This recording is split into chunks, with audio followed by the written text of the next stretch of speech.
السلام علیکم او ستړی مشه زه عمر خان یم دا وخت مازدیګری ټیم د خپله مدرسه دارة الحدیث والقرآن الکریم تورنګزی کې ولاړ یم او دا تاسو کتئ دا زموږ مدرسه ده مدرسه کې کار هم شروع دی لا فلحال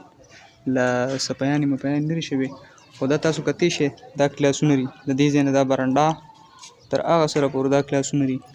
بیا دې خوا دا هم کلاسونه دي د دې سر نه تر دې سره پورې دا کلاسونه دا ښکته بیا هاسټلې هم دي دا تر هغه سره پورې دا تاخانه دا هاسټلې دي او دا هم هاسټلې دي د هغه سر نه تر دې سره پورې دا هم هاسټلې دي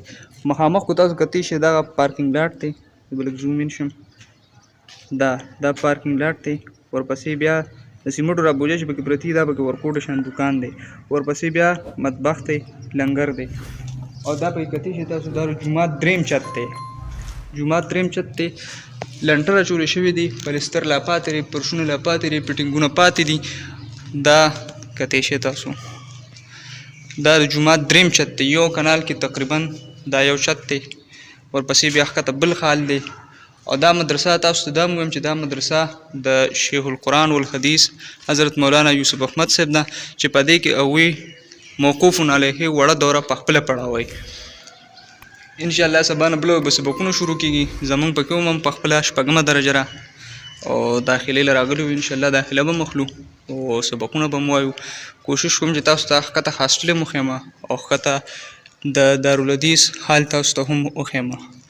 او خو په الحال پکې لا کار روان دی نو ځکه تاسو ته مکمل ویډیو نشم درښولی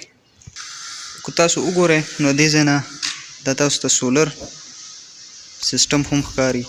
چې دا سولر سیسټم هم شوی دی او 24 ګنټې د دې نه طالبانو ته پکې هم لګېدلي دا تاسو کتئ شئ او دغه که لږ داسې زوم آوټ شم دا تاسو کتئ شئ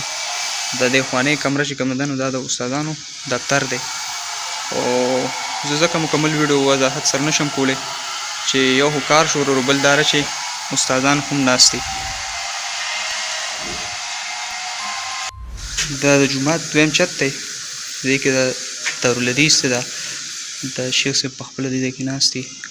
دا مخامخ ټول طالبان به دلته ناست دي دور حدیث د وړۍ دورې کلاس چې کوم دی نو هغه دلته کې وي دا مسجد هم دی او دارالحدیث هم دی تاسو کتئ شئ چې دا د مدرسې کتابخانه ده او دا هاسټل دی د مدرسې دا به تاسو ته یو کمره وښیم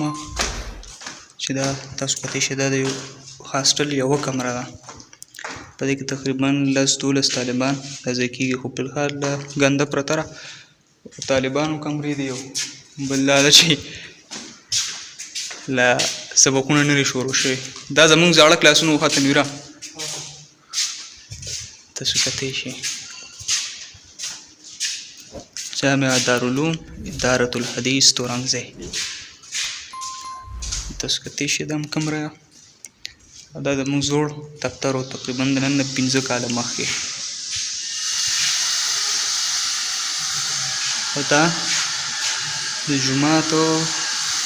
ښکته تاخانه تاسو کتئ شئ دننه ورځم چې طالبان پکې ودري هرې کېړۍ پرتې دي او صرف د دې ځای نه به درته در وښایم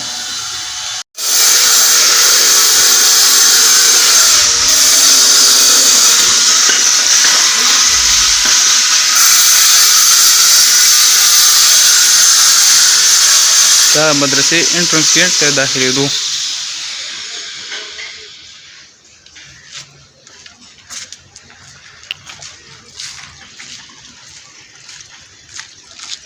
جامعه دارالعلوم دارة الحدیث تورنګزی دا تاسو بورډ کتئ شئ زیر سرپرست شیخ الحدیث والقرآن مولانا محمد ادریس تورنګزی محتمم مولانا عبدالباقی جان صاحب همدې سره عمر خان زه بخښنم ستاسو نه اجازت تاسو چېرته هم اوسئ خوشحاله اوسئ د لوی الله په امان اوډیګرام جرنډه